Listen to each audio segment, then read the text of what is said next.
সুন্দরবন নামটা শুনলেই কেমন একটা রহস্যের গন্ধ পাওয়া যায়, তাই না? এটা কিন্তু শুধু একটা জঙ্গল নয়, এটা একটা জীবন্ত পৃথিবী। চলুন আজ আমরা এক প্রত্যক্ষদর্শীর চোখ দিয়ে দেখব সেই রোমাঞ্চকর ভ্রমণ যা আমাদের নিয়ে যাবে পৃথিবীর সবথেকে বড় ম্যানগ্রোভ বনের একেবারে গভীরে, যেখানে কিংবদন্তি আর প্রকৃতি যেন মিলেমিশে একাকার হয়ে গেছে। আর এই একটা কথা দিয়ে কিন্তু শুরু হয়েছিল সেই অভিযান। নৌকোয় পা রাখার সঙ্গে সঙ্গে শহরের হইচই, ব্যস্ততা সব যেন কোথায় মিলিয়ে গেল। যাত্রীরা ঢুকে পড়লেন একেবারে অন্য একটা জগতে। দিনটা ছিল ২৬শে মার্চ ২০২৬। সকাল থেকেই আকাশ মেঘলা আর ঝিরঝিরে দৃষ্টি। মনে হচ্ছিল যেন প্রকৃতি নিজেই স্বাগত জানাচ্ছে নতুন একটা অ্যাডভেঞ্চারকে। ঝাড়খালি ফেরিঘাট থেকে নৌকোটা যখন ছাড়ল, জঙ্গলের গভীরে ঢোকার সেই টানটান উত্তেজনাটা সবাই বেশ অনুভব করতে পারছিল। ঘাট ছাড়ার কিছুক্ষণের মধ্যে এটা পরিষ্কার হয়ে যায় যে সুন্দরবনের আসল রাস্তা কিন্তু পিছের নয়, জলের। এখানকার শিরা উপশিরার মতো ছড়িয়ে থাকা এই নদীগুলোই এখানকার জীবনরেখা। প্রকৃতি থেকে মানুষ সবকিছুই বাঁধা এই জলের স্রোতে। তো তাদের নৌকোটা প্রথমে ঢুকল বিদ্যাধরী আর মাতলা নদীর সঙ্গমস্থলে, যেটাকে ওখানকার লোকেরা বলে হাড়ভাঙা নদী। সেখান থেকে যাত্রাটা এগোতে থাকল আরও গভীরে, পঞ্চনদীর মোহনার দিকে। এই মোহনাটাই শেষে গিয়ে মিশেছে বিশাল বঙ্গোপসাগরে। কিন্তু ভাববেন না, যাত্রাটা খুব শান্তশিষ্ট ছিল। একদমই না। প্রকৃতি যেন তার আসল খেলাটা দেখানোর জন্য তৈরি হচ্ছিল। সময়টা ছিল ভরা কোটালের, মানে অমাবস্যা বা পূর্ণিমার সময় যখন জোয়ার সব থেকে শক্তিশালী হয়। তার উপর আবার হঠাৎ করে একটা নিম্নচাপ। এই দুয়ের দাপটে নদী তো একেবারে উত্তাল, আর নৌকোটা দুলছিল যেন একটা খেলনার মতো। আর এখানেই গল্পে একটা দারুণ টুইস্ট আসে। যাত্রীদের সঙ্গে ছিলেন ফরেস্ট ডিপার্টমেন্টের একজন অভিজ্ঞ গাইড, রামচন্দ্র বিশ্বাস। তিনি রয়্যাল বেঙ্গল টাইগারকে নিয়ে যে গল্পটা শোনালেন, তা আমাদের এতদিনকার সব ধারণাকে একেবারে নাড়িয়ে দেওয়ার মতো। এটাই তো এখানকার সবচেয়ে বড় প্রশ্ন, তাই না? সুন্দরবনের সবচেয়ে বিখ্যাত আর ভয়ঙ্কর প্রাণীটাকে ঘিরে এটাই সবথেকে বড় রহস্য। কেন এখানকার বাঘেরা এত হিংস্র বলে পরিচিত? গাইডের তত্ত্বটা শুনলে কিন্তু বেশ অবাক হতে হয়। তার মতে এর শুরুটা নাকি এক পুরনো বিশ্বাস থেকে। অনেক আগে সাপের কামড়ে কেউ মারা গেলে তাকে নাকি বাঁচানোর আশায় ভেলায় ভাসিয়ে দেওয়া হতো।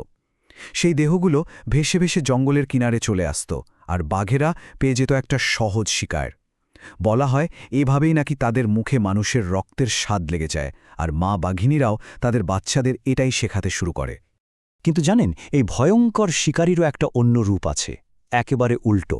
গাইড রামচন্দ্র বিশ্বাসের কথায় সুন্দরবনের বাঘিনীরা শুধু শিকারী নয়, তারা অসম্ভব স্নেহময়ী মা। বাচ্চা জন্মানোর পর তারা ২-৩ বছর আর সঙ্গমে লিপ্ত হয় না। বাচ্চাদের সাঁতার, শিকার সবকিছু শিখিয়ে একেবারে স্বাবলম্বী করে তোলে। ভাবা যায়, একদিকে যেমন ভয়ঙ্কর, অন্যদিকে তেমনই স্নেহময়ী। বাঘের এই অদ্ভুত গল্প শুনতে শুনতে কখন যে ভ্রমণকারীরা পৌঁছে গেলেন সুন্দরবনের বিখ্যাত কিছু ওয়াচ টাওয়ারে, টেরই পাওয়া গেল না।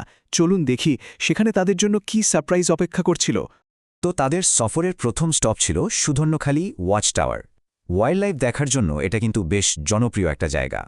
সুন্দরবনখালিতে পা রাখলে ম্যানগ্রোভের সেই সন্ধ্যা গন্ধটা নাকে আসে। চারদিকে কাঁকড়া, ধুন্দুল গাছ, আর ওই যে বিশাল বিশাল ঠেসমূলওয়ালা গর্জন গাছ। দারুণ ব্যাপার। ক্যাম্পের ভেতরে একটা মিষ্টি জলের পুকুর আছে, যা বন্যপ্রাণীদের খুব পছন্দের জায়গা। আর ওয়াচ টাওয়ারের ওপর থেকে যতদূর চোখ যায় শুধু সবুজ আর সবুজ, জঙ্গলে সেই কোর এরিয়া যেখানে মানুষের ঢোকা নিষেধ। সুধন্যখালির পর তাদের পরের গন্তব্য ছিল দোবাকি ক্যাম্প। আর দোবাকির আসল আকর্ষণ হল ওর ক্যানোপি ওয়াক, মানে জঙ্গলের ভেতর দিয়ে তৈরি করা একটা ঝুলন্ত রাস্তা। কিন্তু দোবাকিতে গিয়েই একটা অন্যরকম চ্যালেঞ্জের মুখে পড়লেন তারা। নৌকার ইঞ্জিনে একটু গণ্ডগোল হওয়ায় পৌঁছাতে দেরি হয়ে গেল, আর ফরেস্ট অফিসার এসে শটান বলে দিলেন, হাতে মাত্র ২০ মিনিট। এই অল্প সময়ের মধ্যেই যা দেখার দেখে নিতে হবে। বিশ্বাস করুন, ওই ২০ মিনিটেই যা দেখা গেল তা সারা জীবন মনে রাখার মতো।